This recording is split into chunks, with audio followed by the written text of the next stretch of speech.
उत्तर प्रदेश के शहर वाराणसी में सावन के मुक़द्दस महीने से कबल एक अहम फैसला सामने आया है।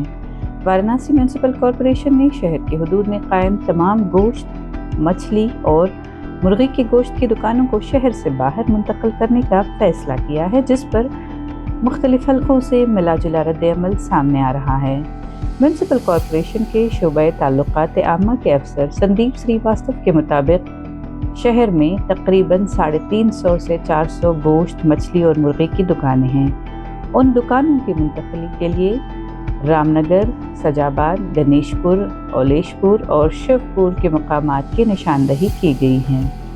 संदीप श्रीवास्तव का कहना है कि हर साल सावन के दौरान शहर के अंदर मौजूद ऐसी दुकानें बंद रहती हैं, यानी गोश्त की दुकानें बंद रहती हैं, जिससे ताजिरों को माली नुकसान उठाना पड़ता है।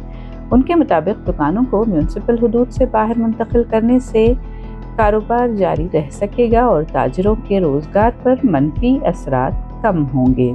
इस फैसले की बाज़ शहरियों ने हिमायत भी की है। अजय शर्मा का कहना है कि वाराणसी भगवान विश्वनाथ की नगरी है, जहां हर साल लाखों अकीदतमंद आते हैं। उन्होंने मुतालबा किया कि शराब की दुकानों को भी काशी के इलाके से बाहर मुंतकिल किया जाना चाहिए। दूसरी जानिब बंगाली टोला के रिहायशी सुब्रता मुखर्जी ने इस फैसले पर तनकीद करते हुए कहा कि मछली और गोश्त बहुत से खानदानों की रोज़मर्रा की खुराक है और सकाफत का हिस्सा है, और उन्होंने सवाल उठाया कि सिर्फ गोश्त की दुकानों को क्यों निशाना बनाया जा रहा है, जबकि शराब की दुकानें बदस्तूर काम कर रही हैं।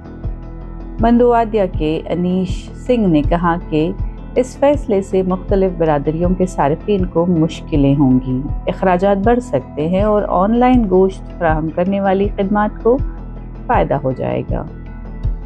ज़िला यूथ कांग्रेस के सदर ने मुतालबा किया कि ताजरों के रोज़गार का तहफ़्फ़ुज़ यकीनी बना जाए और मुनासिब मुतबादिल इंतज़ामात फराहम किए जाएँ। गोश्त के ताजर साहिल ने खबरदार किया कि दुकानों को शहर से बाहर मुंतकिल करने से गाहकों की तादाद और फ़रोख्त में कमी आ सकती है, जिससे उन कारोबारों को नुकसान पहुंचेगा जो रोज़ाना आने वाले मुस्तकिल गाहकों पर इन्हिसार करते हैं।